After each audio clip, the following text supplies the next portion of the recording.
Chana Weisberg, welcome. Thank you. Thank you so much for having me. It's a pleasure to have you. So some people might know your name from Chabad.org or might recognize your face or from your podcast, Ordinary People with Extraordinary Stories. A great concept, great podcast. Thank you. And so we want to have a discussion with you today about what we like to call expanding the envelope, right? Because maybe pushing the envelope has a bit of a negative connotation. And we thought you'd be a great person to speak to because you've served many roles. You've evolved so much as a woman, and but you also serve this traditional role, right? You're a Orthodox, you're a religious woman, observant, and but you're out there in the world, and we want to better understand what it's like to navigate that sort of dichotomy of being in a traditional role and at the same time expanding yourself and going beyond yourself and maybe pushing your boundary in a positive way, obviously. And so we want to start by asking you, in what ways would you say you've evolved, and in what ways have you remained the same as a woman? So I think all of us evolve as people as time goes on, especially as women. I think especially as women, we go through so many stages of our lives, and each stage we're almost recreating ourselves. And those stages are dependent on those who we are responsible for. And there's always people that we're responsible for because we are the Akaras Habayis. We make the home. We are the foundation of the home. We set the tone for the home. That doesn't mean that we're the caretakers who have to be in the home all the time, but it does mean that we set the tone for what's going on in the home, that we are responsible for that environment, the nurturance. And even if we have people helping us with that, which we don't have to take it all on our own shoulders, we're still the ones that always are setting that, what it's going to be like, what's going to feel like. In fact, if you look in Bereshis, when it talks about the creation of man, the first chapter talks about the creation of Adam. And then when it talks about that, Hashem tells him he should go out and conquer the world, conquest, and create order, create a hierarchy. And then when you look in the second chapter where we have Chava coming out as her unique self, being brought out of Adam, it talks about to nurture the environment, to keep it, shamor, to keep it, to guard it, and to create a home for God in it. And that's really what women are all about. So, this is always going to be a part of the equation in anything that we do. We're constantly, as women especially, I speak to a lot of different women, and a lot of them are going through different stages of their lives. And sometimes they say to me, right now I'm so busy with the children. I feel like I'm losing a part of myself. And I say everything is stages. We tend to want everything right now, but things in life are stages. So me personally, when I was younger, I always had a lot of questions. I still do. I always wanted to know things, to understand things. I also always loved people watching, understanding and looking at people and gaining from them, thinking from them, seeing things and just growing, kind of absorbing it all. So as I got older, I started to really question the role of women. What's the role of women in Yiddishkeit, in Judaism? And the Rebbe, of course, has a phenomenal approach to women, but I was trying to understand it and to learn about it. When I was in my 20s, I decided to write a book. That was my first book, called The Crown of Creation. And I felt that we needed to have role models from Torah, role models from Tanakh, who can actually show us how to navigate different challenges through our own lives. And at the time, there was very little available, especially in English. What year was that around? I remember I had a bunch of little children, so I can't even tell you, but I remember it must have been in my late 20s. It was published in the 1990s, so it took a while till it was published, but I remember That's young to be writing. Yeah, some things. It was young to write a book. It was young. I was giving classes. We decided to start a Women's Institute of Torah Study, which again was nothing available at the time. I started it with Shlucha at the time, Goldie Plotkin, and Esther Dukes, who was the financial manager of it. And it was just to encourage women to find their feminine voice. And the classes were very much based on learning from women from the past, how to navigate the challenges of modern times through the example and through the outlook, the perspective of these women. And I did so much research on it because there was so little available in English on the time that I would take notes from what I was doing. And once I finished the course, I said, you know what, let me put this out for anybody who wants to hear about it. Let me put it as a book. And I remember telling my husband, because there was little children there, and I said to him, I think I'm going to write a book. And he says, oh, that's nice. And a few months later, I came back down and I said, guess what? It's written, Wow. because it would be like little notes in the park, with the kids on the envelope. I would write notes, or, after they went to sleep, doing different research and different writing about it. And that was how that came about. And I remember when I went to publishers at the time, and Jewish publishers, and I told them I wanted to publish this book, and they went through it and they said, wow, this is phenomenal, because there's a lot of footnotes in there. There was like hundreds of footnotes that I found on my own. And the publisher says, this is phenomenal. This is so profound. This is so deep, but we think that it's too profound for women. And Wow. that was like so hurtful at the time. So such a revelation to hear something like that from a Jewish publisher. But also the woman wrote the book. The woman wrote the book, and the publisher says, but maybe the husbands will read it. And I'm like, no, this is not the right publisher for that. And another publisher told me that the books that they publish at the time was only recipes or books on Jewish law for women, which again was missing the whole dynamics, the whole beautiful landscape of that's so necessary for Jewish women. So it took a while till, the book sat a little while on the shelf. My father was very encouraging to me. My father passed away this past year, Harav David Shochet. He was the Rav of the Toronto community. He was the Shliach of the Rebbe. He and my mother were married by the Rebbe himself. They were Masader Chuppah Kedushin. His neshama should have an aliyah. Amen. Thank you. And so he was very encouraging, and he was like, Chana, we got to get it done. And I had an interesting dream. I don't know if you want me to share this, but I'll share this. We had this interesting dream that the Rebbe came to me in a dream, and I never had dreams of the Rebbe, and I wasn't thinking about my book. It was sitting on the shelf. I was a busy mother with a lot of little children at the time, and the Rebbe came to me into my dream, and he just said one word, smiling at me. He said the word new, and he was referring to my book. And soon after that, we found a way and a means, and the book came out, and it was a resounding success because women did want that. Women did want that knowledge. Women did want that depth. Women wanted that profundity. And then I heard from women from across the world when I was traveling how it impacted them, how women who came from non-religious backgrounds, it changed them because these were questions that they had about how can we apply the role of women to today's times, and how can we learn from women of the past and really learn from the trajectory of their lives to apply it to modern day challenges. And when you take away some of the circumstances, there's so much that's similar. It's not this change, but there's so much that's similar. So that was my first book. The next book that followed was... Can I just ask you about that book? Which woman did you relate to most, or which aspect did I relate to in that book? Spoke to you? Yeah. Right. So I think, all of them were phenomenal. I think, there's two in particular, Rebecca, who I felt used the challenges of her life. So often nowadays we take the challenges that we have and we overcome them, hopefully, with God's help.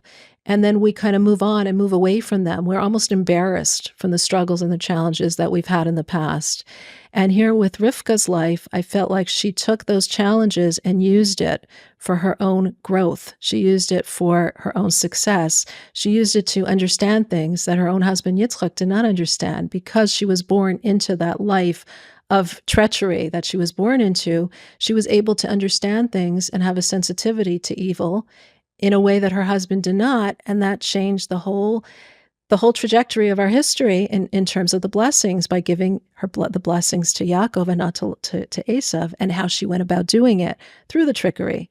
So I found that was fascinating, because so often we take our struggles and we overcome them, hopefully, but we're not proud of them. We're not using them as a means for this is who I am. This contributes to my identity as a person. This contributes to my own today, who I am. We kind of, okay, I'm leaving it, and we're embarrassed from it. And I think that if that is so relevant to today's times, if we can take those lessons and take those, like we've just said in a couple weeks ago, Parsha, taking the captives of war. Taking the captives of war means taking the lessons from those ugly wars that we're fighting, those struggles and challenges that we're fighting within ourselves, and using it for our growth. I love that. So, yeah, she was one woman. Another woman is Sarah Imenu, who I felt really personified a person who understood herself and had the confidence. I loved her confidence, that confidence to do what she felt needed to be done and not listen to what anyone else was saying, not listen to public opinion, not be bothered or pulled down by public opinion. And I felt that was so important because in today's times, it seems like we're always looking over our shoulder. What is everyone else saying? We need the approval of others. We need the validation of others to be who we really are. Even in terms of not something so big and so bad, but we're always looking for validation rather than listening to our own voice. And I felt like Shema B'kola, what Avram was told, to listen to the voice of Sarah, listen to her voice. And it was her voice that was a confident voice, that had a purposeful voice, that understood what needed to be done and didn't care what other people are going to do. If this is what's positive for my family and for my life, this is what needs to be done. If this is what God wants of me, I don't care how it's going to affect other people or what they're going to say of me. I mean, remember, she was like the first lady of the world at the time, and she was on a mission to convince other people. She needed those other people, in a sense, to help her in her mission. And yet she didn't really care how others would look at her if this is the truth and this is the voice that God wants. So I felt that was really something that for our times is so essential.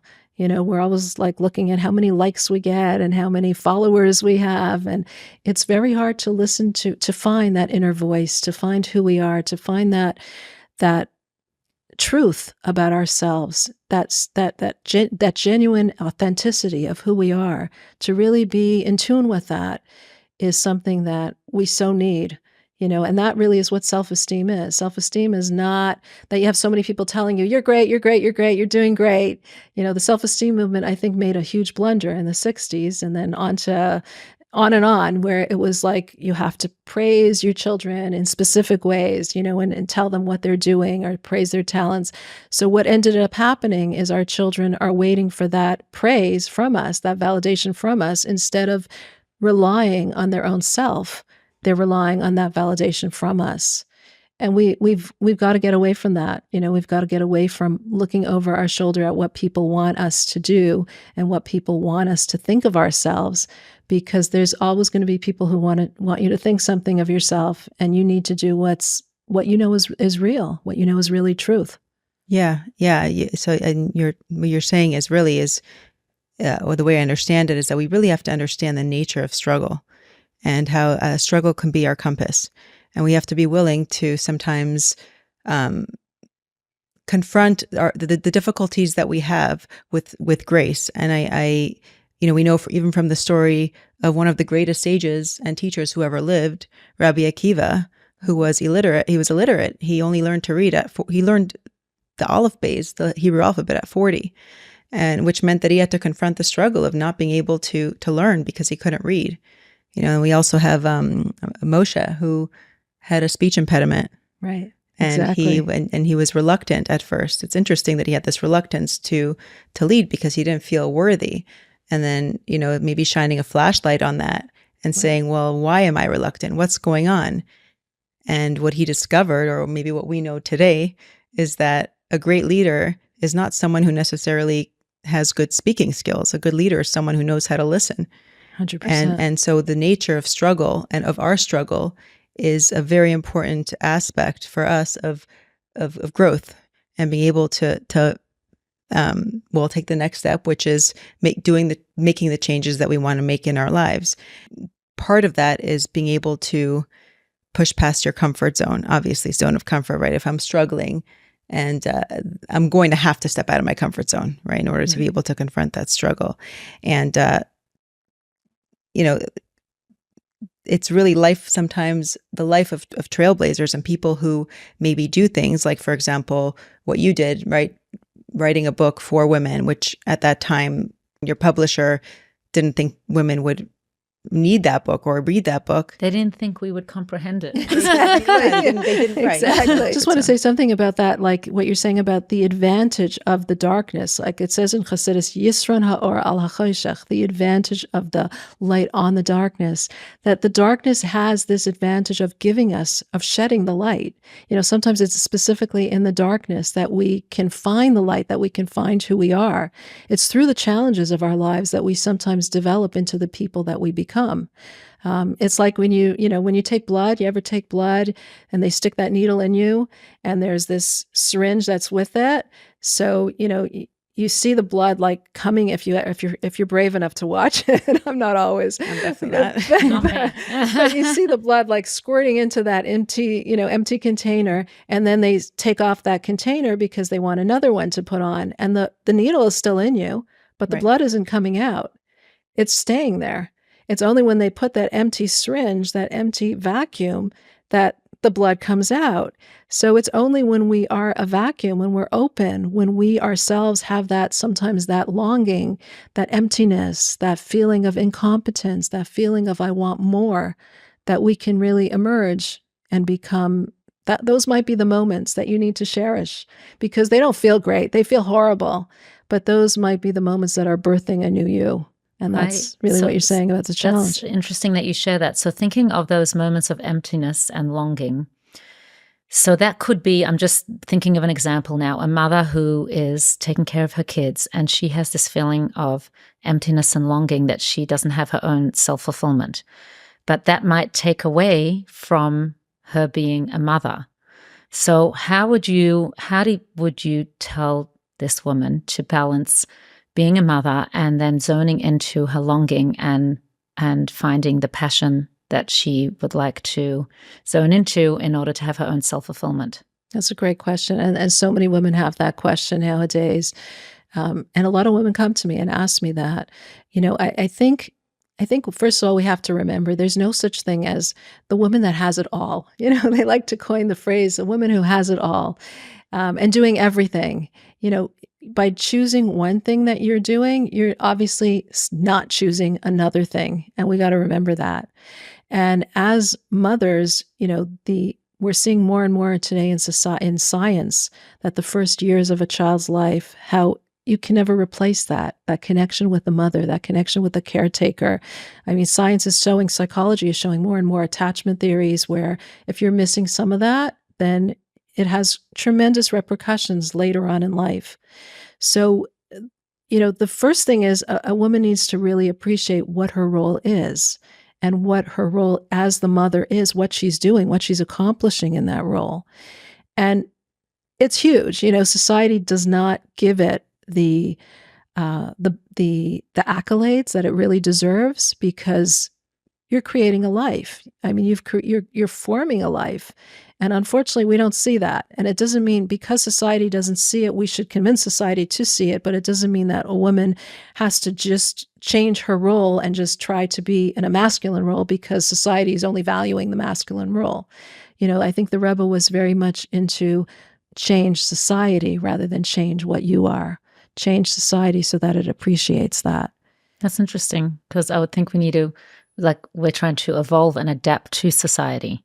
So you're saying, the Rebbe would say change society. I guess we change society by changing ourselves. Absolutely. Yeah. By changing, society is us. Yeah. So if enough people change their perspective, why is a babysitter being paid so little, compared to other roles? Why is a person in some of the nurturing fields, which were traditionally women fields, why are they being paid less? Are we showing something about the value of how much we value that in society?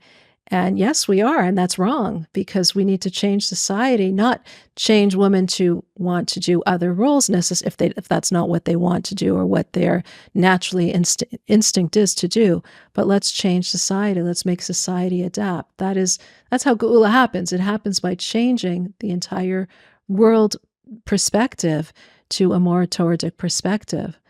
But at the same time, I would also say to this woman, though, thank God we have enough conveniences in our lives. We live in a modern society where we have a lot of abilities and we have a lot of time. And it's imperative for a woman to also take care of herself. And take care of herself means her physical self, her emotional self, and her spiritual self. So you can't be giving to your child if you're not happy yourself. And for each woman, it's very different. So on the one hand, you have to have this perspective of what you're doing is so valuable that no one could take your role. No one could replace you. You are so central in creating a human life, which is the most beautiful thing ever. But at the same time, realize that you need to fill yourself, like the oxygen mask that everyone uses. You need to fill yourself in order to give to another. And filling yourself is so important on a spiritual level, emotional level, and physical level. So you're not going to tell a mother, don't eat because you're so busy taking care of your children. And the same way, we should not be saying to a woman to neglect your spiritual self. What your spiritual needs might be at this point might be different than it is in 5 years from now or in 10 years from now. And remember that trajectory, because that helps you in terms of realizing that life is full of stages and phases. But make sure that you fill yourself. And how should you do that? It's really up to the individual woman. I know in my neighborhood, there's so many, mommy and me's classes, or people just getting together, in groups, studying Shar HaBitachon, the Gates of Trust, or just, I do a class in my own home every Tuesday night where some young mothers come at the end of the day and we just sit and learn, and that's a way of filling yourself. There's so many opportunities today, whether it's online, whether it's in person, that there's so much availability. We need to make sure that we are filling ourselves, just like we would fill ourselves physically and emotionally. Right. There's this quote, if you change the way you look at things, the things you look at will change. 100%. And I think a lot of people, one of our guests, and I can't remember who it was, I think it might have been Zvi Friedman, actually, from Chabad.org. Coincidentally, we're not coincidentally, nothing's a coincidence, but he said, he was saying something like, I traveled the world to find myself, only to realize that I'm right here. Right. Meaning, I think that we're searching, we're seekers by nature. I think a lot of us would say that. But it's not about finding yourself somewhere else. You're here. And a question I like to ask myself is this thing that I'm pursuing, is it something is coming from, am I being pushed or pulled? Or am I running away from or running toward? It seems like a subtle difference, but there's a world of a difference. Why? Because if I'm running away from, so let's say you have a young mom who's home with all of her kids and she just I just need to get away. Let's just say I need to get away. I'm like so overwhelmed. So the question is why, right? Why? Well, it could be because could be she just needs a good night's sleep, right? And if but it could also be she needs to fuel herself and she's overwhelmed. Right, true. Exactly. But fueling yourself is running toward, and running away. But sometimes we had this discussion. I actually think sometimes running away from something, you don't really even know what it is you're running away from. But if you're running away from it and then it takes you towards something, it could help you bring you back to where you are. Do you know what I mean? Mm-hmm. And that's why we have Elo, where we have like an accounting where we can actually take notice of what we're doing and why we're doing it, and have people that we love who can help steer us in the right direction. I think you're saying, like, what is the intention of why you want to do something? Is that what you're saying? Like, right. What is your intention? Like, why are you feeling are you feeling not enough? Are you feeling not enough because you're looking at yourself and comparing yourself to everybody else around you or to specific people around you, and your yardstick is this comparison yardstick? Then you're not really, it's not about yourself, it's about your implication of others. Right. And that's not a positive thing. Right. Or maybe it's something that you personally are looking for a little bit more in your life. You're feeling this void and you want to fill it with something more. And that could be a positive thing. You just got to incorporate it in a way that is beneficial for everybody. Right. Well, I think what we were sharing, because we were having this discussion when we were preparing the questions, and you were saying something like that, like, what is the intention of a mother feeling the need to do something else besides being a mother? Like, wouldn't that be enough? If, like you were saying, the role of being a mother is so important, and to recognize that, then why, I think what you're asking is, why wouldn't that be enough? What is your intention for having a passion? Right. other than that? A lot of people Is are that what you searching. were asking? I think a lot of people are searching for connection. Ultimately, right? They want because when we feel connected, that's like you said, women get together who learn Shahar B'Tachon. I know that I'm part of a Shahar B'Tachon class, and all the women who come feel so fueled by it afterwards, where they see things differently. So that's where I was going. I was trying to remember where I was going with this. But if you change the way you look at things, the things you look at will change. I think the question is not to say that anything that anyone's doing is the wrong thing, but just to be able to ask the question, am I running toward or am I running away from? Because sometimes, I mean, you see a lot of people who are chasing something. Let's say it's like an advancement in their career or wanting to do something, whatever it might be. And we just interviewed a woman who achieved amazing success Diane Abrams, in the career and in the secular world. And we asked her what is she most proud of? And she said, my family. So I think it usually comes back to that, to family. And we use this analogy of like a jar. And, if you fill your jar with the big, most important things first, then there'll be room for the little things. Right. And so I think a lot of people might be, just constantly chasing the next thing, or like on this hamster wheel, and just not taking some moments to reflect, well, where am I at? What am I doing? What am I searching for? And maybe I'm searching for a connection. And once I have that connection, doesn't mean that I'm not going to go pursue the things, my talents and my skills and my strengths, but it means that it's coming from a place of I'm being like pulled in.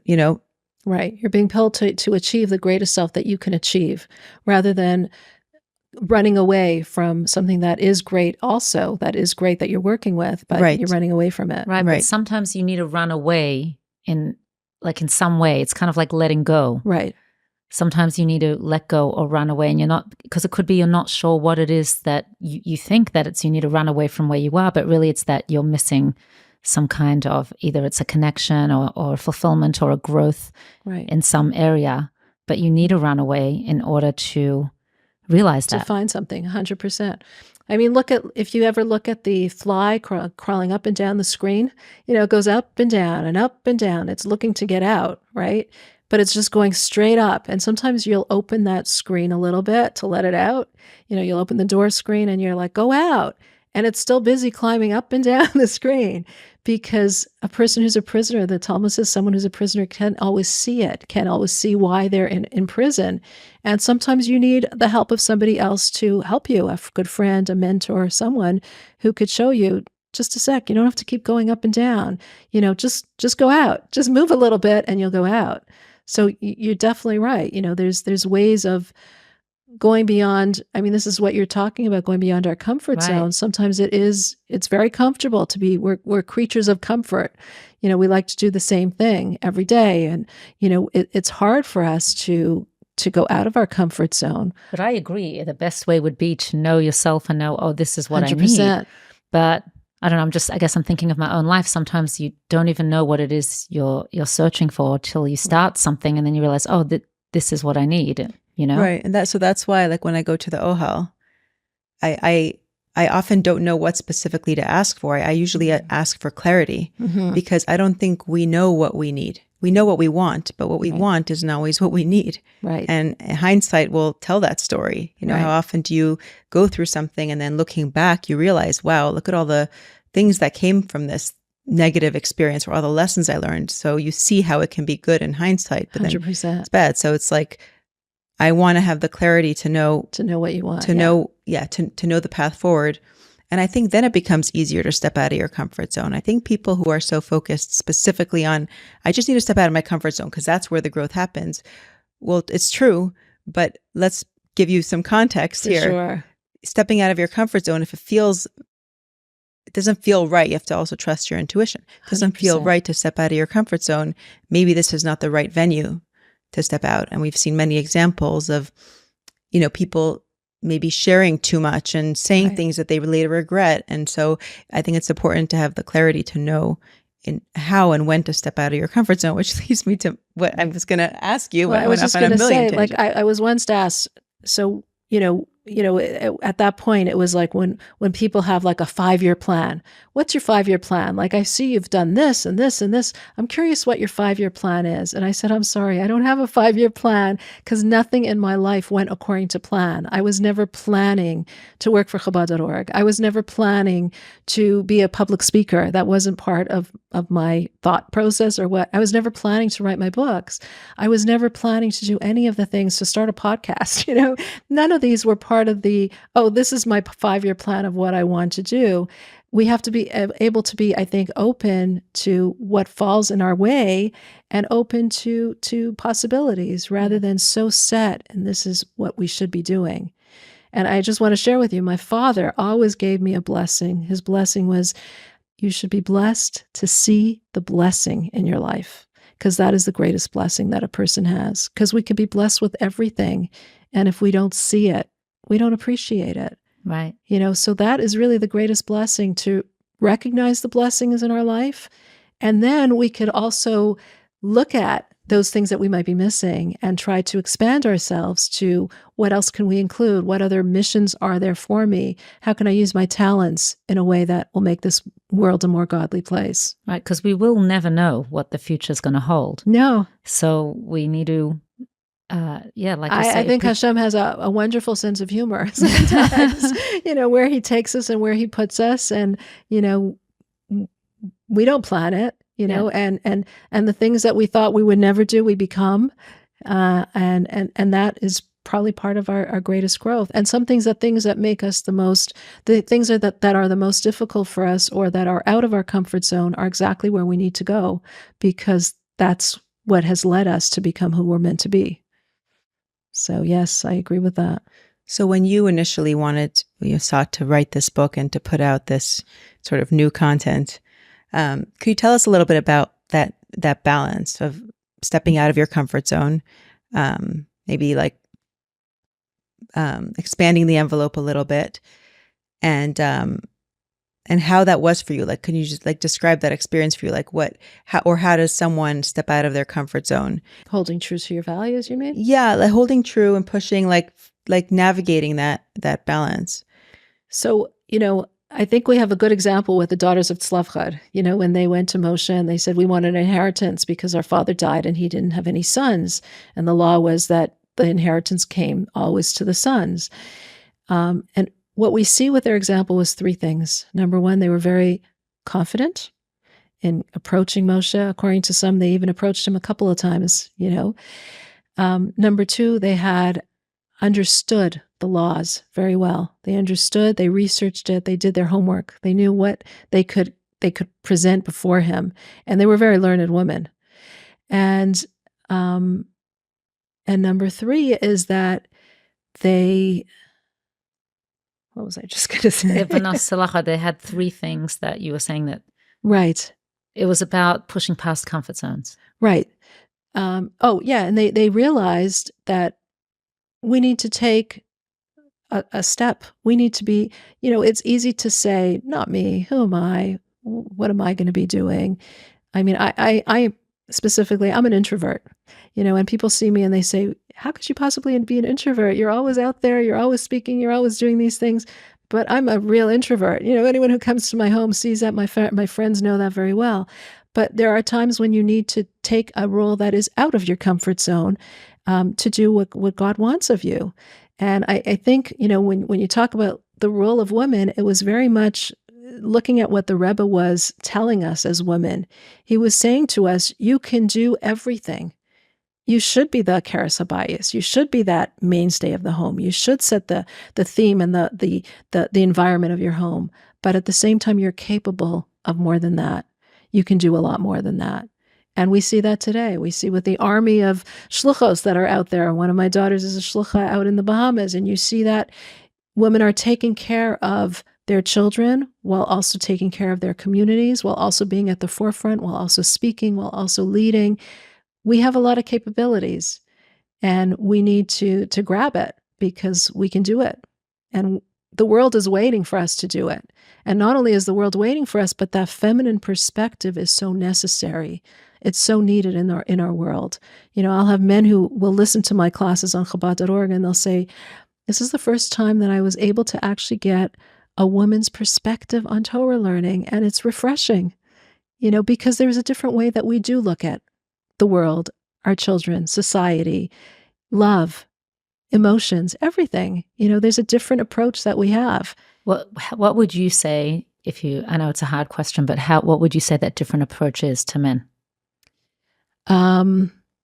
Like, how would you say we are different in our approach? I know that a woman has bina, like a deeper understanding, right, in a way that a man doesn't. What is that understanding? Is it the intuition? I think the understanding, it definitely the intuition. We definitely have such a strong intuition. I think the man, like we spoke about men being conquest and women being more intuitive, women being more creating that atmosphere. I think very often men are looking at the bottom line and getting to an accomplishment and getting there as fast as I can, or as, quickly as I can, or in the most practical manner possible, expedient manner possible. And women are more, let's talk about the connections that we're building along the way, the attachments that we have to others, how it's going to affect other people. So I think our approach is more holistic in a way. It's not just let's get there as fast as we can. It's not just bottom line, but let's look at everything around us at the same time. So, and I don't want to generalize, but when a man will take care of a child, he'll take care of the needs of the child. A mother will often look at the emotional parts of the child. What is he feeling? What is he thinking right now? At the end of the day, what is the child coming home with after school? Again, men could have some of the feminine and women could have some of the masculine. So it's a generalization, but I think we can see that as the feminine versus the masculine role. The man is considered Kabbalistically the line and the women are considered the circle. And that's why in the chuppah, we have all of these elements combined. The ring is where the chassan gives the kala the ring and he puts it on her finger, which is the line. And you go around the circle of the chuppah. There's so many elements of the circle and the line together. Because together we need to create that society. But women are more that circle, and the circle is more the environment. And biologically, you have the line and the circle, but the circle is more creating that home, that environment, whereas the line is the conquest, getting to the bottom line. And both are needed and both are necessary. And we both, as a woman, we use the masculine mode and the feminine mode, but I think it's a hard question to answer, but I think that would be how I would. In essence, yeah. That's how I would define it. When you say pushing past comfort zones, where would you say the boundary is in that? Like, if you can want to give an example in your life of pushing past a comfort zone or stretching the envelope in a way that's empowering, but not hurting somebody else, or not pushing past the religious values that you have. Right. It's a good question. Like, I'm always navigating that line. You need, as a Jewish woman, you need to navigate that line. And because I'm kind of out there and I'm dealing with a lot, most of my colleagues are men, echobot.org. Most of the people that I'm dealing with throughout my life have always been a lot of men. And it's a compass that you need to establish for yourself.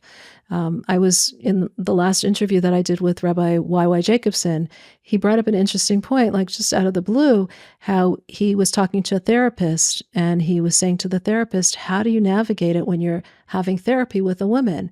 When is it that you're crossing the bounds to actually enjoying the discussion and getting from it, gaining from it, versus helping her in the process? And that was, it's a question that we what really did he say? I'm sorry? And what did he say? What did the therapist say? No, what did Rabbi YY say? He said that this is something that blew him away, that the therapist was talking about this idea, that it was something that he struggles with, that this therapist was admitting, this is something I struggle with, and that every therapist is going to be struggling with. And you constantly have to be very in tune with yourself and really be asking it. Right. And I didn't want to push it at that point, but the truth is, I'm not sure I would be comfortable going to a male therapist. I would want to see a woman therapist, because when you're becoming so vulnerable and opening yourself up so openly, I think it's more appropriate to be doing it with a woman. I know I've had some men in the past who asked me for guidance in different areas. And my husband was always like, help them. Like you give them a different perspective. And very often there was a line that I felt, I'm not ready to cross this line. I'm not comfortable with this. Or it's getting to a point where I don't like where it's going. And we sense that. And sometimes we listen to it and sometimes we convince ourselves, oh, it's really nothing. Right. But we need to listen to that. And it might not have been, you may not have crossed that boundary yet, but you're picking up on exactly. something. That's what I'm trying to say. Yeah. Exactly. I would love to see a time period when we have, enough educated women and women in enough professional positions where women could go to this sanctity, this place of sanctity, this place of refuge where they don't need to, where they can be vulnerable with other women leaders. I mean, if you have a gynecologist who's a woman, we're more comfortable that way. That's how we were born. That doesn't mean that there has to be completely this separation, but when we're in vulnerable positions, like exposing ourselves in terms of therapy or students in high school with principals, let the principals be women. Let's create enough women who are educated. I always had this dream that I think every community should have a rav, a rabbi where they ask the questions to. And there should be somebody who, you can call it a mashpia, but a woman who is a counter position for the women and the girls and the teenagers of that community who can answer the questions to the women and the girls about what they're going through. Do you know Rivkah Kaplan in Svat? We interviewed her. Interesting. So she's a yoetzet halacha. Okay. But I think that that's such a nice yes, sure, way for women to be able to, I even know from one of my daughters who was feel so comfortable to ask her questions. Right. And then she can go to the rabbi and confirm something or whatever it is. But it's so much more comfortable. But I think even more than in just that that's great. But I think even more than in just that particular area of Taras Mishpacha, family purity, in all areas of life, we have challenges, we have questions, we have struggles that we're going through. And if we can have the perspective of a trained, knowledgeable, learned, empathetic person, and it shouldn't be the Rebbitzin, because the Rebbitzin just means the rabbi's wife, and she's not necessarily equipped for all that. So we need to cultivate this as a position, as a real role for women to be able to, women and girls, teenage girls, to be able to go to and to seek the guidance for. And I think we're getting there. I think, you see so many girls now taking on, we have religious female psychologists. Exactly. Psychotherapists, lawyers, doctors. Right. So it always bothered me that we have women in those fields, but what about in terms of Torah study, in terms of Torah learning, in terms of a spiritual guide, whatever you want to call it, a mashpia or a mentor, whatever it is that you want to call this kind of role, but we need that. We need that for women and girls, 100%. Do you have a role model that you're thinking of? Me personally? Yeah. I have a lot of different role models in my life. My grandmother was a big role model for me. Her name was Sarah, after the first Sarah, and she was a very learned woman. The Rebbe actually spoke about her. My grandfather was an incredibly big Talmid Chacham, big, very learned individual. And the Rebbe referred to her as even greater than him. And the Rebbe asked her to start the first Neshei Chabad in Toronto. And I remember she used to daven 3 times a day in a time when women weren't very, knowledgeable. And that knowledge was tremendous to see. She would quote psukim verses backwards and forwards from Tanakh. That knowledge was really incredible to see. My own mother, on the other hand, was born in Russia in a very different environment. My grandmother was in Lithuania and she was an only child. My mother was born in Russia, where men and women didn't have that luxury of learning in a formal kind of way. And what she brought to the table, what she gives me in terms of a role model is just, it was a different world. Like the faith that they had, the Mesiras Nefesh, the self-sacrifice, every day was it was a different world. She talks about how Shabbos was something that she had to literally have self-sacrifice to, not to go to school, not to write in school. How Pesach, she would, ride on the camel for miles on end to get the special flour that she could bring back for her family, because as a little girl of maybe 7 or 8 years old, the authorities wouldn't suspect her, but they would suspect the family. So it's very different kind of role models, but the role model of, of living that life, of not necessarily in a formal kind of way with formal education, but living that bitachon, that faith, that mesiras nefesh, that self-sacrifice, that conviction, despite the difficulty of your time. And she couldn't have friends. You couldn't trust anybody then, and it was almost like a different world. When I hear these stories, it really inspires me. I wrote many of them in a following book, which was called Divine Whispers, whispers that we have from God that teach us different things about family, about people, that are just God kind of whispering into our ear a lesson, a message, something that we can learn from and gain from. I love that title. That title, yeah. Divine Whispers. Where are these books? Well, most of them are sold out. They were written a while ago. The last one that I wrote is called Shabbat Delights. And, I felt like society was getting more and more, we needed shorter and more practical. So Shabbat Delights is very short, things on the weekly Torah portion from a psychological perspective. I've got that. I've got that little book. It's two. No, it's not little. It's two big books. It's two hardcover. Okay. I've got something else, Shabbat something. Okay.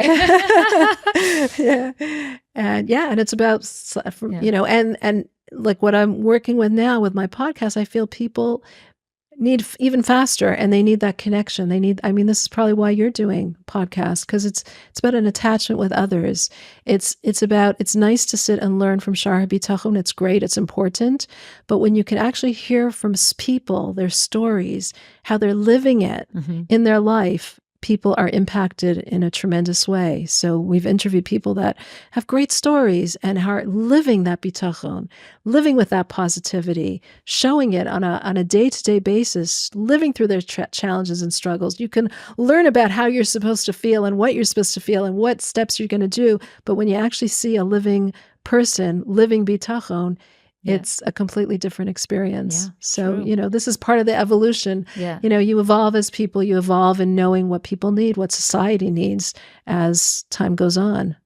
And the reason I think bitachon is so important is because we can't. It's not a black and white world, and I think that it's difficult to create even ground rules, like we were talking about boundaries, and maybe working alongside men, and how it would be nice to have more women therapists. But sometimes we do need to see a male therapist. Sometimes we do need to go to a male rabbi. And so I think that bitachon gives us sort of like lays the groundwork for being able to discern in each situation what's the best approach here, right? Because it's hard to know. And I think that the world, there's so many messages out there.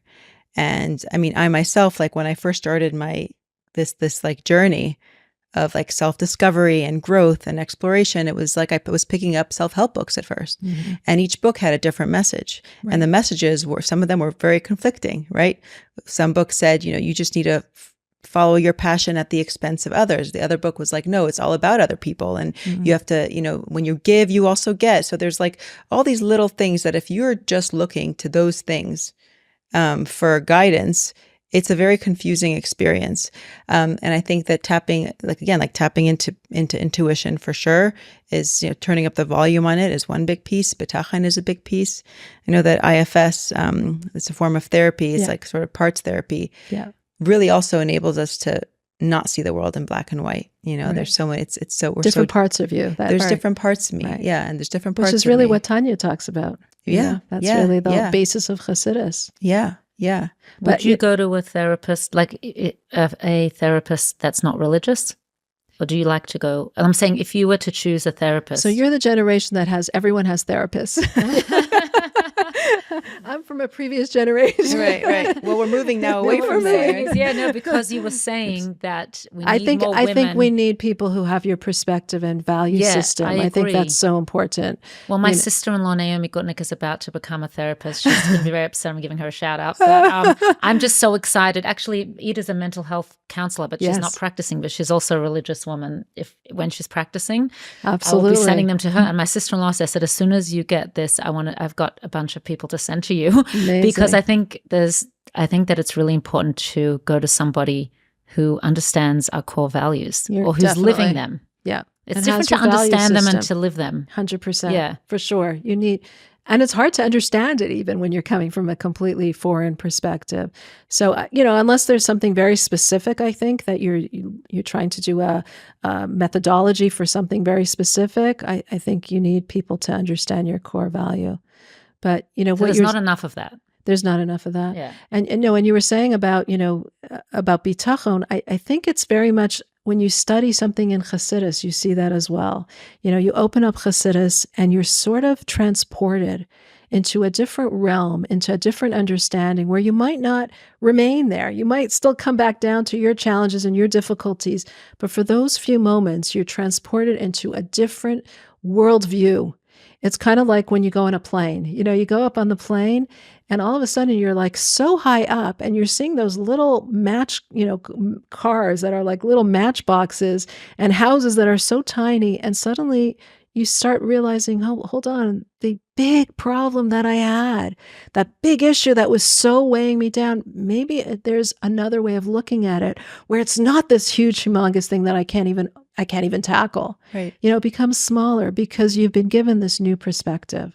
And that's what Chassidus does. It gives you a new perspective that transports you out of your little, very materialistic, very physical self and shows you there's a different way of looking at reality, at the world, at where we're all evolving to. Right. And it's very difficult to step outside of a current situation and to be able to see it with the benefit of hindsight.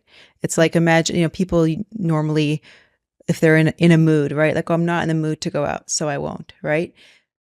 But the truth is, in reality, that's probably when you should go out, right? It's like, it's very where hard you struggle. in the moment. I always say the times that you really don't feel like praying, davening, those are probably the ones that you need it the most. Right. That's and like a good analogy I like to use is, imagine you went to the airport and you have a flight to catch, but the airport's really crowded and there are lots of delays and you're just not in the mood, so you go home. But it's like, you need to catch that flight. Right. So you can go home, but you're not going to make the flight and you're not going to get to where you need to go. Right. I mean, it's a silly, simple example, but that's really what we do every single day. Right. And when we have so many opportunities that we let pass us by because we're not in the mood, we're afraid, we don't feel like it. We're not very good judges, I guess. Well, not judges, it's not the right word. I think that we could improve the way that we show up in situations that are challenging. Yeah. Well, I think that, like you say about hindsight, and I think when we have some life experiences that we can look back on and say, oh, now I see why I had to go through this. That's what we need to tell ourselves in that moment is, I know that I have to zone in and realize that this is just, it's repeating a cycle in a different way, but that I'm going to come out of this. Right. But how do we do that in that moment? Well, I like to say this analogy. I come from Toronto where there was like snowstorms all the time, right? And you'd be driving and sometimes your car would skid in the snow, on the ice, on a patch of ice. And the instinct that you have when you are skidding is to turn the wheel exactly the opposite of the skid because I got to get away from that dangerous part. And what you're really supposed to be doing is turn the wheel in the direction of the skid. Am I teaching you something now? Right. Yeah. You're ever caught when you're in Miami, so you don't need that. It's the same with a riptide in the water. Right. So that's the same kind of idea. You're supposed to go in the direction of the skid, and once you're there, then you can get your footing better. And we see that in relationships. We see this in parenting. We see that with ourselves. Our natural reaction when our kid, our child says something like, "I hate you," or something like, at the end of the day is, oh, excuse me, like you want to correct that. You want to go away from that as much as possible. We don't talk like that. Go in the direction of the skid. Oh, how are you? You're not feeling good today? You're having a difficult day? You're having a hard time? Go in the direction of the skid. Same as with our relationships with our spouses. Our spouse might say something that hurts us. We want to pass over it. That was a horrible thing to say. You apologize. No, go in the direction of the skid. Why does he feel like saying that right now? Let's explore it. And once you explore it and you open up the discussion, you can then get your footing. And with ourselves as well. Sometimes we're afraid of some of our thoughts. We're afraid of even expressing it. And that's really what IFS is also about, understanding which part of you is saying what. Right. Because once you understand which part of you is saying that, you can then understand what's your real self saying, what's your inner self saying. And this is just a part of me, and it's okay to be saying this. Yeah. And a lot of people might believe that they can't control their emotions.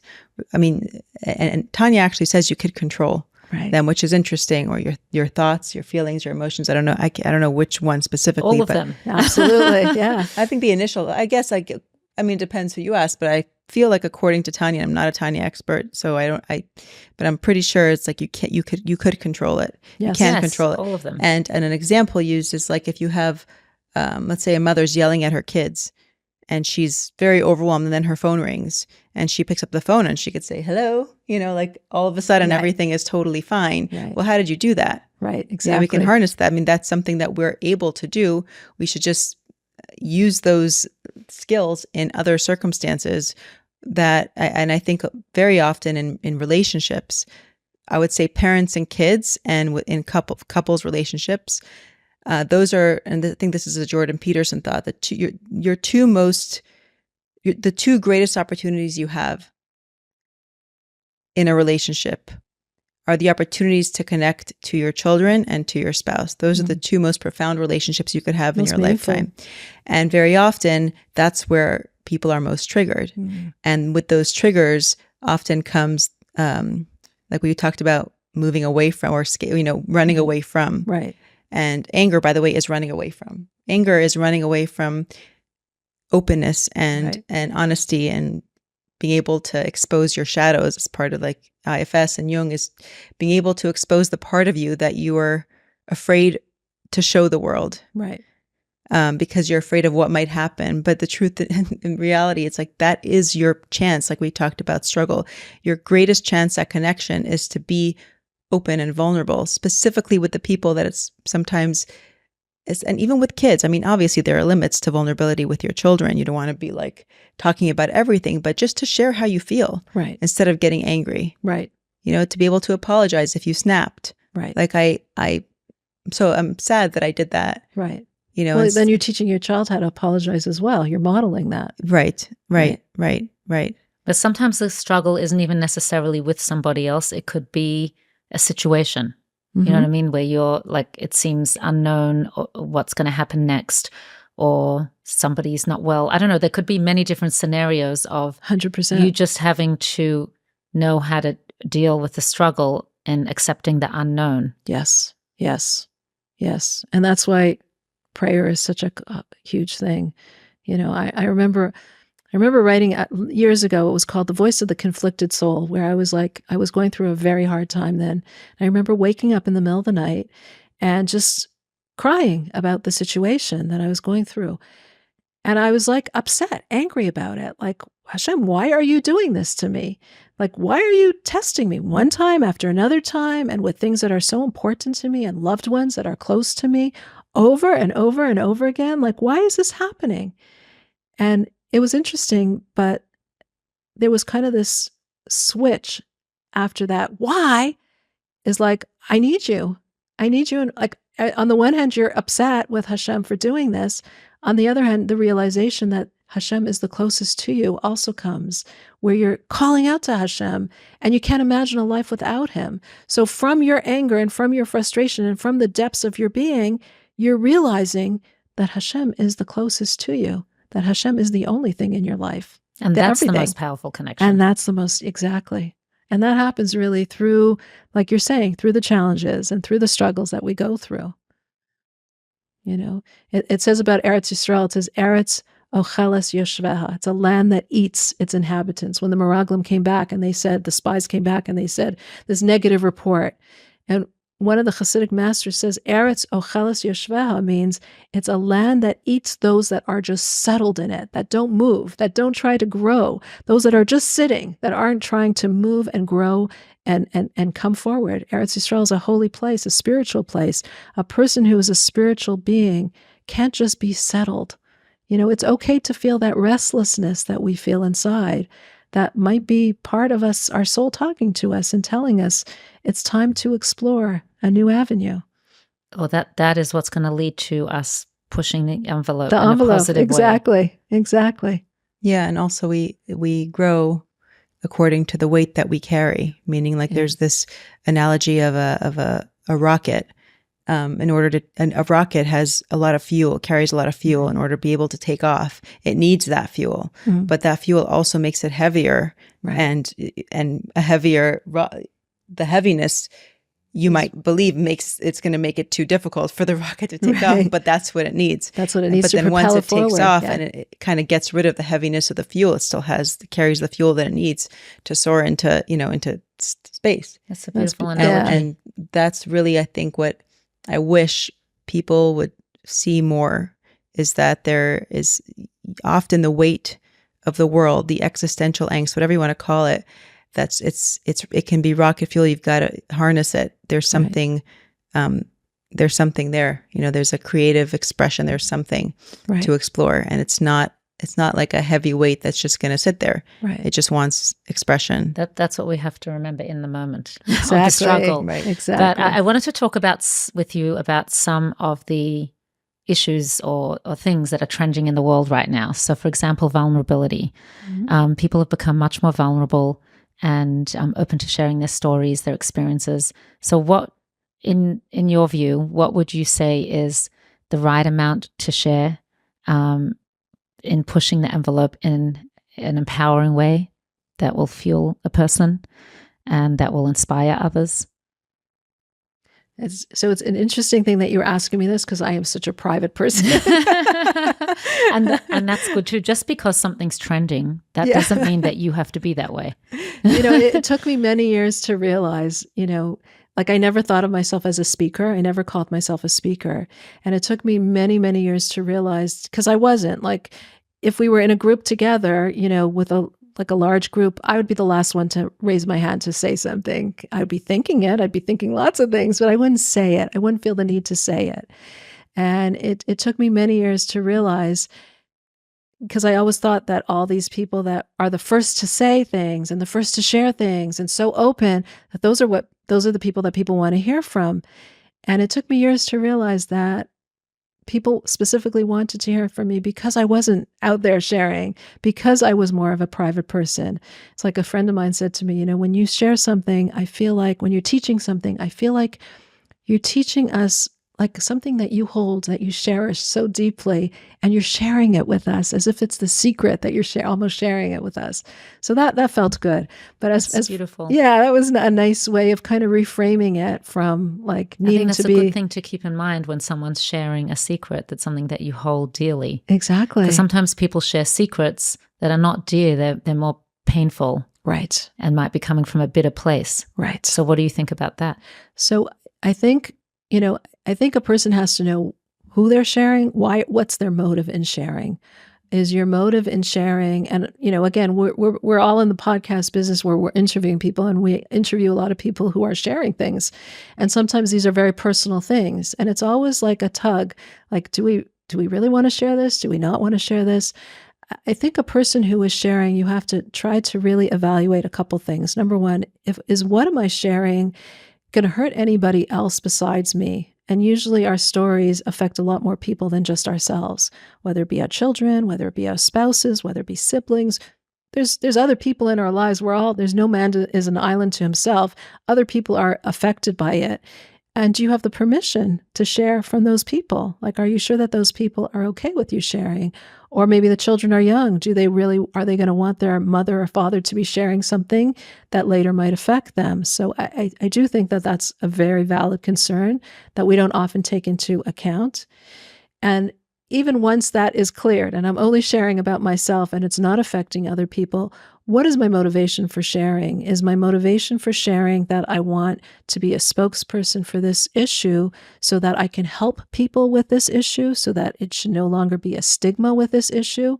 Or is my motivation for sharing that I'm using you as my therapist, which isn't a healthy thing? Then I need to get the help that I need. I need to work on the things that I need, not in this public forum where it's open to everybody else, but on my own, on a one-to-one with people I trust, with mentors that I trust, and really complete that issue, that struggle that I'm facing, that issue that I'm facing before I go out and share it with the world. Having said that, I think there is something positive with the openness as well, because when people hear about other people's challenges, we tend to learn how to navigate some of our own challenges in our own lives. But I think there is sometimes too much sharing, some oversharing, especially when it's about, becoming, a person that is out there, getting more followers because of my story. Like, is that really what you want to? Our stories are something that we cherish. It's something that are personal, something that we value. It's something private. And there's something nice about not sharing it with the entire world, just keeping it to yourself, or to those around you. But sometimes people will say, I shared this even though it's hurt other people. It may have, but it's helped so many other people. Right.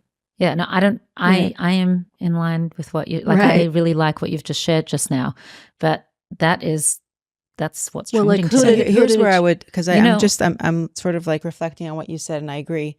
You could disagree. It's okay. No, I actually don't. I actually don't agree. disagree. I agree. I love disagreement. And I disagree, and I'll explain why. I agree because I think that we need to have respect for other people's stories. We can't decide for other people, what should be shared, what shouldn't, especially 100%. When it comes to family members and, and the like. And so I think where we might, just going to say, and we also need to respect those people who feel a need to share their own story, because sometimes their own healing is coming from their sharing. Right. And that's okay. Right. If that's what your healing is going to require, that's also okay. Well, the question is if it does. Well, I mean, the thing is, the vulnerability, the I guess trending, for lack of a better word, vulnerability. It's only taken place in the last, I don't know, a few decades, right? Brene Brown was a real trailblazer, and she talked about the power of vulnerability and how important it is. Could be we've taken it too far, but the reality is, in her books, she doesn't share about sharing it in public. It's more about being vulnerable with the person you're trying to. Yeah. So we've taken it maybe a couple of steps too far in people believing that vulnerability means oversharing with everybody. Get up in front of a crowd and tell everybody, all of the things that I'm dealing with, and hope that I'm going to get some kind of catharsis sympathy from it. Right. But I've seen that happen, and I've seen how many people's lives were saved as a result of it. Right. So it's like I know people who, let's say they had illness, like physical illness. We talked about this in another episode. Namachla, the big seats. We have learned to not say the word because we don't want to give it energy.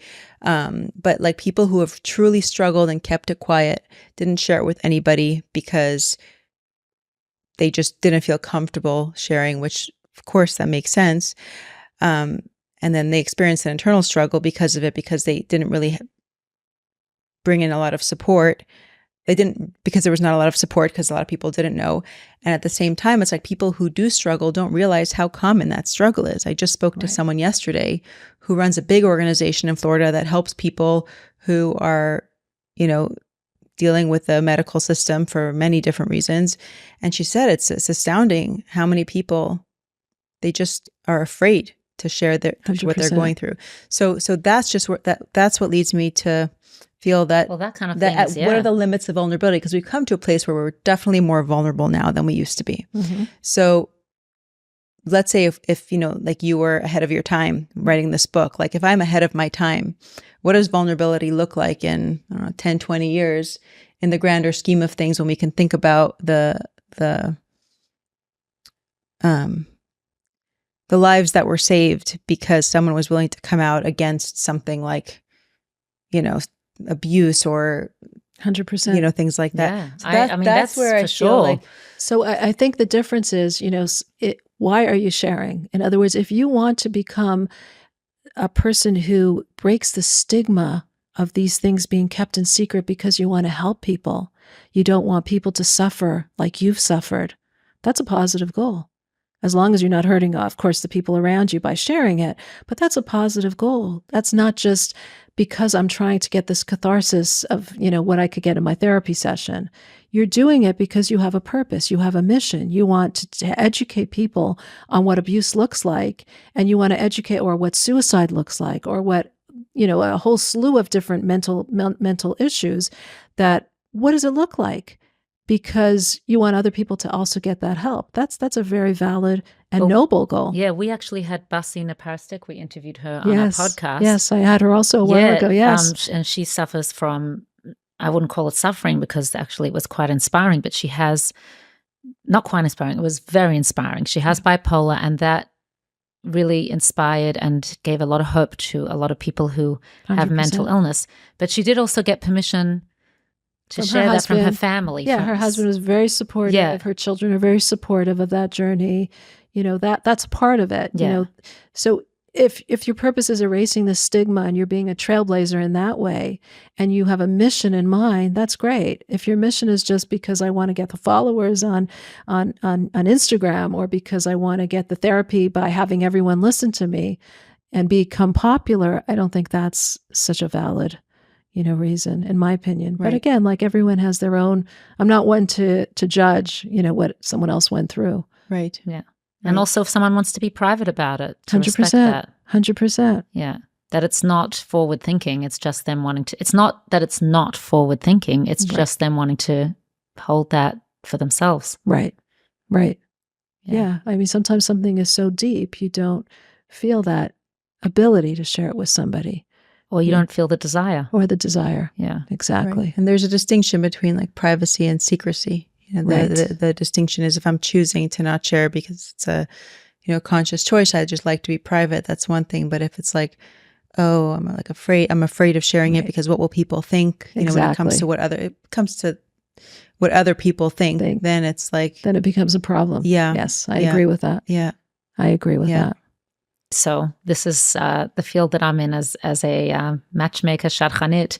I wanted to talk to you about dating, and you were talking about the feminine. We're talking about everything now. Yeah, I know. Just throw it all in. So a lot of things, like, as we evolve with time, some of those things that are truly amazing, like, let's say, vulnerability.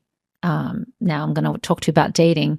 They also come along with a lot of complex issues along with that. So with dating, it has become increasingly complex. How do you see today's generation navigating these challenges? Like, how would you, in your mind with dating, how do you... It feels like it's getting harder and harder. Yes, I can tell you that firsthand. My oldest got married almost 20 years ago. Yes. And I have others in the Parsha today, and it just feels like it's getting harder and harder. There's a lot of different reasons why that is. Yes, there's so many different reasons. And so how would you have children that got married. You got married how many years ago? Me personally? Oh, more than I care to remember. So you have almost 39 years ago. 39 years ago. Your oldest is how old?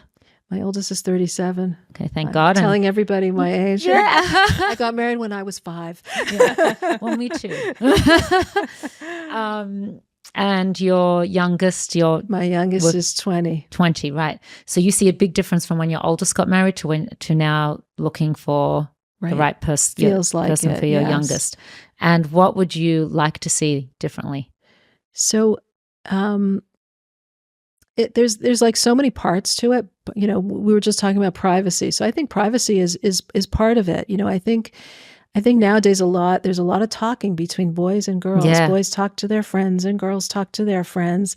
And sometimes a shidduch is created because of it. Yeah. Like, I know one of my daughters went out with somebody and didn't work. And she actually suggested it to a friend who she said it would be perfect for. It convinced her.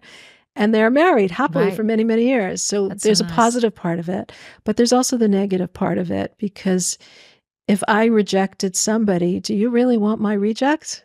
Let's look at it in that way. Yeah, and then people don't end up that prevents going out. Yeah. And that's a big problem. So that's an area where privacy would be positive, where you're not talking about this one or that one and what they're like, and maybe your impression of that person is different than that person's impression. Well, you could do that same thing, the positive thing that happened with who got married because of my daughter's friend. Your daughter's friend. So she could be private about her own experience, but then when she Exactly. thinks of the idea, she could share it with that person. 100%. Yeah, Exactly. that would be a way That would to be a way balance to, it. doing it in a positive way, but Yeah, not. I do think that it's become really difficult in that way. Like someone has a negative experience with dating somebody, and it may have just been their dynamic, or Right. it may have been their own low self-esteem, or, just there was a mistake made or whatever it may be that would not exist Yes. in the next dating experience. And then everyone's talking to each other saying, no, don't date that one. Exactly. And there's also this image of like the greatest boy or the greatest girl, or young man or young woman, I would prefer to say, where no one is, oh, they're so great. They're great for this person. No one's great for everybody. There's all different people. There's no, oh, this is a real catch. It's a catch for that person because it fits that person. But we tend to, like everything in society, we think of some things as like, oh, this person is so popular and this person is so successful. What does success mean? What does popularity mean? We put those terms on it. And I think that can be very detrimental. As you get older, I think you realize it's not that catch that I need, but I need somebody it takes that maturity to realize I need somebody who's the best fit for me, who's the right person for me. And that's important. I also really, really don't like when people say, oh, not for you at all. Like, right. Please tell me why. Because and how do they know? Exactly. I've had, experiences where someone said, not for you at all, where I've seen them married, successfully for many, many years. Just because not you to be can't, so quick or I can't see it. What do you mean you can't see it? Don't tell me anything about what you think about the match. Tell me specific personality traits. Tell me specific things about the individual, rather than I can't see it. Like that's a statement that no one should be making. Yeah. These terms are used very loosely. Yes. Yeah. And then it could prevent two soulmates from coming together. Exactly. Hashem has his ways of bringing them together. Absolutely. 100%. And sometimes we also have like lists of what we want. And I think sometimes it's just the chemistry. Like, you might want an introvert or an extrovert. You might want, a deep person or more like doer. Like there's a lot of different things that you might have on your list, and you could get every single one of those things and it's not for you. So I think there has to be also this openness to let me try, let me be open to seeing. Maybe it is something that can go. We can't be so particular about what I want exactly. Right. I agree. What would you say, talking about the feminine role, and a lot of women today go to school as soon as go to college as soon as they're finished, even religious women today go to college as soon as they're finished school or seminary, and they start to become very accomplished. And then they're kind of like getting into their what I notice is they're getting into their masculine role. And it's hard for them to find their partner, because he's in his masculine role and they want someone more masculine than she is right now. And he is looking for someone more feminine. Mm-hmm. It has started to become a little bit of a challenge. Right. Okay, so first of all, I just want to say, like, a woman who is accomplished doesn't mean she's not feminine. Yeah. No, I mean that, yes. Right, I get what you're saying. Yeah, exactly. Does not mean she's not feminine, but... And it doesn't mean she's not following her feminine... Yeah, exactly. It's just that she's accomplished and smart, and so she's looking for someone that she can respect more. Well, I think the one of the solutions is to get married young. But also... No, but I do see that as a challenge. Right. Yeah. It definitely is a challenge. I don't think we should change ourselves. Yeah, I don't think we should change ourselves I don't think either. a woman should achieve what she needs to achieve for herself. This is becoming who she wants to become. I don't think she should feel like, oh, I can't be smart because he's only going to want someone who's less smart than me because he doesn't want a smart wife. He'll feel threatened. On the other hand, there's ways of doing what you do. There's ways of being who you are. So there's ways of acting smart so that other people could see that you are smart, versus if you have the confidence to be who you are, you don't need to necessarily step into that more, I don't want to call it abrasive, but this more showing to the world what you are. I mean, this goes back to the private versus public. You don't need to show everybody who you are and what you are. Even with friends. I mean, I remember when I was speaking and my friends weren't doing that. tell them every single time, oh, I'm going off to Australia, or oh, I'm going off to Europe. Like, why would I show off in that way to them if this isn't what they can experience in their lives right now? So I don't think it's hiding yourself, but I think it's a matter of not publicly, campaigning for yourself. You don't have to campaign and show everything, all your qualities in such an open way. I think that's maybe a way that a woman could kind of navigate it, because I think everyone likes somebody who's, that's what a tsanua is. What is a tsanua? Tsanua really means hiddenness. Are you hiding yourself? No, you're not hiding yourself, but you don't need the validation of the world. You don't need the accolades of the world to say, oh, you're this, and oh, you're so smart, and oh, you're so accomplished. You don't need that for your validation. You know who you are intuitively. You know what you are. And that knowledge doesn't need the validation of somebody else. So I think, and I think we also have to encourage our boys to feel that confidence in who they are, right? So that they're not threatened in any way by a woman who is accomplished. Yeah. And I think, a great guy, a great young man will not be threatened by a woman who is smart or accomplished. Right. Especially, like you say, with that refinement. Exactly. Yeah, I think that's the key. Yeah. Exactly. Good answer. I love it. Yeah. Refinement. I was on the spot. It's important to be authentic. It's increasingly difficult, but it's important to be authentic. Yeah. Even if it means, like, it's a great example that you shared about a woman who's working her way up the career ladder, recognizing that it might be harder for her to find a date because guys might be thrown off or intimidated, whatever word you want to use, by a woman who is, successful and career driven. But if this is her calling and she's true to herself, then the authenticity might attract less people, but it'll attract the person that she's made, the person she's supposed to marry or supposed to be with. So it's a challenge, but. And I know young men who feel like, I want a woman to feel passionate, whatever they want to be passionate about, but I want them to have that intellectual curiosity and passion, because otherwise there's not that depth in the relationship. Right. Yes. So it would be good for men to recognize that too, that they're going to want that in a wife. Absolutely. Yeah. Absolutely. I'll put you in touch with people that are like that. I do meet people like that. I know. Like you say, everything has its balances, for sure. complexities. And, for sure. 100%. And then when you do see it, the alignment, it's inspiring and you know that it's there. 100%. Yeah. Yes. Very true. Yeah. I saw an interesting tidbit by a dating coach or maybe a relationship expert who said, if you want to know someone's true character, ask them about someone else, and as opposed to asking someone else about them, because we're inclined to project. Most humans are just like that. And so the way I describe someone else says more about me than the other person. It's funny that you say that, because as a mother of eligible children, you get resumes, and sometimes it's the friend of a resume that I'm like, wow, this girl sounds amazing. Right. Right. Like the way she talks about her friend and the way she describes it, it shows the depth of character. It shows a certain intuitiveness. It shows so much about the person, even more than if I would have been discussing with her, like for a few minutes, about herself. Yeah. And so I think a lot of people, a lot of maybe shatchanim or people who are matchmaking, or even parents who are looking into someone for their children, might miss the mark if they're asking the wrong people. Right. And you just have to be careful with that. It would be cool if they call the person themselves to ask them about someone else, see what happens. Yeah. Very true. Very good idea. Yeah. Well, we're on the topic of dating. Not that I'm a dating expert. Just make sure you just blank your caller ID. Right. And not really just with dating in general. If you want to know someone's character, if they're constantly criticizing people and finding the negative in people or blaming people, it's like, that's time to check yourself. Sure.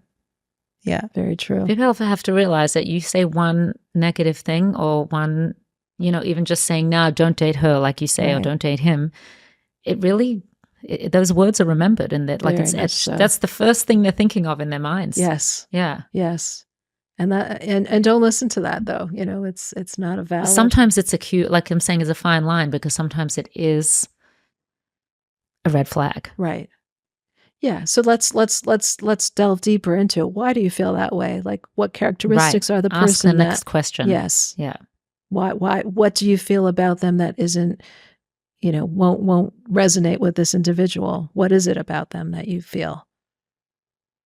You're saying if a person feels that they are experiencing No, something about the other person. Sometimes someone will share something, and that's what's etched in the mind. That thing that person shared to them could very well be a red flag. Sometimes it is a red flag, but she's saying to ask further. When someone says something to you about the other person, ask them, why do you feel this way? Right. Dig a little deeper. I've done that also. Recently someone shared something with me about a gentleman. And I mean, it's a term that's used loosely. Let's say a narcissist. Can you please share with me why you feel that way? Right. And she didn't really have a lot of answers. Right. So it makes me question that statement. Absolutely. That's interesting that you say narcissist, because I also saw that. I wish I remembered my sources. I should write them down. But it was a video, and this guy said that if a person who says this person's a narcissist, that person's a narcissist, it actually means they have narcissistic traits. Interesting. Because someone who isn't a narcissist would probably say, oh, I just want to please this person, or all I want to do is just like make them happy. They're not saying this person's a narcissist. Right. Wow. So, and I'm not saying that anyone who has identified another narcissist is a narcissist. It's like the Baal Shem Tov said, a quality that you see in a negative quality you see in another is often something that you need to fix in yourself. Right. You're looking in the mirror. Right. Because those are the things that you pick up right away. Right. And those are the places most people don't want to go. That's the shadow self that many of us are reluctant to visit, because it's a very scary place to go. Yes. It's like, what do you mean? If I'm seeing the bad in another person, doesn't mean that I'm a bad person. And that might be true. But it doesn't always mean that. Like, someone could have really hurt you, and it's not anything that you would ever do. Right. But you're hurt and you notice it. Right. Do you know what I mean? I know what you mean. I mean, let's take an example, right? Let's say a simple example, somebody didn't invite you to their party, and you're very offended because they didn't invite you. Like, you're angry at them. So, you may have done that at some point. You're saying. Right. That's a simple example. Right. But there could be things like, or you might feel like, why are you getting so upset about it? Like, that's also something to ask yourself. Okay, so you're a little insulted that you didn't get invited, but why is this something that's so on your mind that you're getting so obsessed with? Right. And it's very easy to give someone the benefit of the doubt and say things like, they probably just had a massive list of people to invite. They can't invite everyone. I'm sure I meant a lot to them, or you could say, people are so overwhelmed with putting their simchas together, their events together. It could be they just forgot. Right. It could be like sometimes it's not exactly what the person's done to you, but you could have hurt someone else in your life. Right. You know what I mean? Like, sometimes you could be really hurting it, and you know that you would never do anything like that, but you may have hurt someone else. It could just be that, right? That's true. Yeah. Could be. Yeah. Or it could say something about you that you're so, insulted by it as well. Yeah. Well, because we're human and we're going to feel hurt about, I'm saying sometimes nasty things are done, Right. Yeah. No, but I'm saying you're asking, why would a person feel hurt by someone hurting them? Yeah. Like, what? I can understand you feeling hurt about it, but why aren't you justifying it, like with the things that Eda just said? Like, maybe they're overwhelmed, maybe they're this. Right. So to this, try and things happen in our own life. What is the Hebrew quote for that? To be done l'chavschutz. Right. Sure. To try and understand where this person's coming from. They may standing have had in their shoes, and realizing that it might, like the fact that you're obsessing over what they did without having that compassion and without having that perspective, and maybe there's some other reasons. Maybe that shows something about you. Right. Something that you're lacking in your life. Yeah. Right. I think this can sometimes be really pushing past that would be an example of pushing past your comfort zone. Comfort zone, sure. To have compassion for somebody that's hurt you. Right. Or it really means taking responsibility for your own life. It's like, I like to think about, what kind of world do I want to live in? Do I want to live in a world where people are compassionate towards each other, or people are non-judgmental, or people will always give each other the benefit of the doubt, right? And then I act accordingly. I do those things. Then if somebody else does that, acts like, meaning like I will, this is, I guess, what I'm understanding from what I've learned is that if I start to act in that way, I'll automatically assume that another person would do the same thing. Because we only see, triggers are mirrors. We talked about this before. Right. That's true. Well, I mean, even deeper than that, like really when someone did something bad to you, no one could do anything to you that you don't have to go through in life. If someone slapped me across the face, for some reason, I needed to get that hurt on my face. Right. I mean, this is what the Alter Rebbe says. That's why when we get angry, it's like we're serving idols, because we don't believe that this is something that on some level I had to go through. That doesn't justify them doing something to me. And they'll have to answer to God and their own calculation of why they did it. But the fact that I got hurt is something that I needed to go through in my life. This challenge, no one could impose upon me. And this is such a liberating thought, because we often think that other people have control over us and that we need other people for this X, Y, and Z. We don't need anybody. No one has control over us. Everything that's supposed to happen to us is going to happen exactly as planned. Yeah, I love that tool of not thinking of it that person did this to me. And right. I don't relate, but it's more that I was meant to experience this. Right. And sometimes it could be a really hard thing. Yeah. It could be something really devastating in your life. But, and you don't know why you're going through it. Yeah. It could be the loss of a job. It could be an economic something. It could be a health, like whatever it is, someone really, really has done something horrible to you.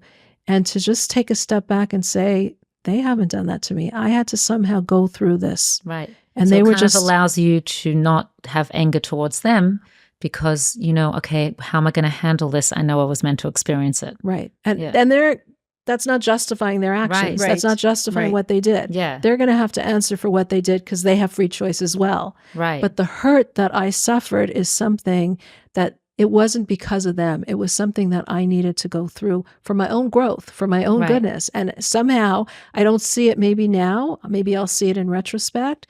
Maybe I won't ever see it. Maybe I won't ever be given the gift of actual clarity and seeing why I needed to go through that. But somehow this has helped the journey of my soul in this world. Right. And that's a really empowering thought. I like that better than the first explanation of that. It's, I don't know, I find that just people have as a an hard easier time. tool. It's much easier. It's much easier to assign blame than to take responsibility. No, I find it easier to take responsibility knowing that this was meant to happen to me. Right. Not to think about that. Right. I like that more than trying to see, would I be like that? Do you know what I mean? Because sometimes I just don't relate. Well, then I think your energy is focused differently when you do that, because your energy is now not on the person hurting me, but Hashem, just give me the strength to get through this in a positive way. Yeah. So your whole energy is completely redirected, not as anger at the person or revenge against the person, but just give me the strength and clarity. You spoke about clarity before, the clarity to really navigate what I need to do right now to get through this and grow from it. Right. Because I know that is your ultimate goal, because Hashem only does for us things that are good for us. Yeah. A lot of times you grow from hurtful things that have happened to you. 100%. All the time. Yeah, all the time. That's true. It's either you learn that, okay, if I'm in this situation, I'm not going to be that, or it just really helps you to forgive or to, really zone in on, this is the experience I'm meant to experience now, that batachon, right, that Hashem wants me to be in this situation. Right, for sure. Yeah. If you have time for a short story, I'll tell you just something related to that. There was this man who came many, many years ago. He was not religious. He came to Shul on Yom Kippur, and my father was there. He was the rabbi there, and the man is like beyond himself. And he says, "Rabbi, my wife is dying. She's in the hospital, last breath, and I need you to tell me, what do I do after she passes away? What am I going to need to do?" And my father says, "Well, we always have faith, but what's going to happen?" He explains to him about saying Kaddish for his wife, and how you're going to have to say Kaddish, and how you're going to come to Shul, and it will be 3 times a day that you'll come to Shul. And the man is like, "Rabbi, I don't even come to Shul once a day." You're talking about coming to Shul 3 times a day and saying this Kaddish prayer. But you know what? For the sake of my wife, I'm promising I'm going to do it. And my father says, that's beautiful that you're willing to take that on for your wife. And because you are doing that, maybe this is what you needed to go through in order to get to that realization that you have to do that. So now you're already there, promise that you're going to do it and let God cure your wife. And that end of Yom Kippur, my father wrote to the Rebbe, and the next day the wife had a miraculous recovery. Wow. It's really, but his point was, and what he always, tried to emphasize to me was not the miracle that he did, but we have to go through things in our life. And sometimes the things are what cause us to grow as those are the reason why we're going through it, is to grow as people. But if we can just do the growth, then maybe we don't need the suffering or the hardship. So if we can go through a situation and grow from it, maybe then we no longer need the suffering anymore that has brought us to it. Amen. Amen. Amen. I think one of the greatest lessons I've learned is that if you be the change you want to see is the short version. Right. But in any relationship you have, if you have expectations of a friend, of a child, of a spouse, ask yourself, what are the qualities that you're looking for them to have, right? Mm-hmm. You want them to respect you. You want them to validate you. And you list those qualities. You write them down. And then you ask yourself, well, am I those things? Mm-hmm. Because if those qualities, like we said earlier, if you're visualizing the world you want to live in, if those qualities are significant to you and they're part of your value system, then that means those are the rules that you live by as well. Right. And if you're not following those rules, how could you expect someone else to? Right. So I think it's a very empowering place to come from, because that just builds compassion, all the things you want in a friend. And I think friends, that's a big one. It's all the qualities you want in a friend. If you can be those things, then you'll have better relationships. 100%. And it also becomes contagious. The way that we model ourselves, other people want to emulate that, right. And you could so easily turn the tide. I think I mentioned to you, I was once on a debate with two other rabbis, and both of them are very competitive individuals, Chabad rabbis, and big speakers. And I was like dreading that forum, like from the beginning of that. It was in somewhere in Switzerland. And I was thinking, oh no, how am I going to deal with this? Like both of them, they're going to totally overshadow me. And then I took the approach, let me hear what they have to say and validate what they're saying and say, wow, that's, rather than try to one up it and come up with something better, let me just say, elaborate on what they're saying and bring out the beauty of what they're saying. And just a few minutes in, I noticed this huge shift in the masculine, in this competitive masculine, where instead of trying to be one-upping, they were, Chana, what do you have to say? What are you going to add to it? And they were inquiring about my perspective, because I think I validated and modeled what I'd like to see. Right. Yeah, that's great. So that's, love that example. Yeah. Okay. So we normally love to end with a quote or a parting message, something that resonates with you. Do you have something that you can share with us and our listeners? So something I want to share with you, a short teaching. And I think that this is something so crucial for all of us in our lives. And I taught it in I have a Monday night class that I do in New City, in the Chabad of New City near Muncie. And it was on Parshas Kedoshim. And the word is Kedoshim Tihiyu. You should be holy. Ki kadosh ani, because I am holy. God is telling us to be holy. And Rashi on this quote says, Yachal kamoni, you might think that you should be like me. Talmud lomar, ki kadosh ani, that the pasuk teaches us that only God is holy. And one of the Hasidic masters completely turns this on its head. And he says, what does it mean? It means, Kedoshim tihiyu, you should be holy. Yachal kamoni, you need to think of yourself as being like God. How do you do this? Talmud lomar, by training yourself to say, Ki kadosh ani, I am holy. I think, we were talking about parts, and we were talking about so many different self-esteem and the way that people look at us and validation and so many areas of our lives that we touched on. I think the core is, if we can look at ourselves as a holy person, I am holy. And if we can see ourselves as I am holy, that completely changes the way that our day goes. I shared this at this class, and there was a woman in the class. It's a non-religious group of women, or at least a mixed. And the following week, one of the women came back to me and she says, this whole week I was thinking about that I'm holy, that I should look at myself as a holy person. A whole week I'm telling myself, you know what? You're holy. You're holy. She says, usually I come to a class and I think I'm not religious enough. I should be doing more. I'm really not religious. This week I said to myself, you're holy. She says, do you know the difference that it made in my week? Do you know the change in my week by thinking I am holy? So I think this is really a core. If we can just look at ourselves as holy beings because we have that neshama, that part of Hashem in us, that neshama, which is a chelik elokami mal mamish, it's an actual part of God, and this is who we are. This is the core of who we are. All the other stuff is just the noise. And of course, we need to work on those stuff. And of course, we need to work through those stuff. But if we can remember that, this is the core of who we are. We are holy. And if we are a holy person, then the way that we look at ourselves is completely different. The way that we act towards ourselves with the compassion that we should be having, the way that we act to others in our lives, the most important people. We were talking so much about our children, our family, and even the way that we react to others. And you were saying how those things that you need to live by are so important. Those core values are so important. Imagine what our world would be like if we all thought of ourselves as I am holy. I think that's really in the true sense of the word. Yeah, exactly. In the true sense of the word. Yeah. That's such a beautiful way to see ourselves. Yeah, holy in the truth that I am holy. This way, because this is really the real me. The real me. This is the really essence the of real who we me. are. And then you're not looking at yourself in a haughty way because you're recognizing the holiness is Hashem. Exactly. And well, really, that's what it's teshuva Hashem. is, returning to who you are.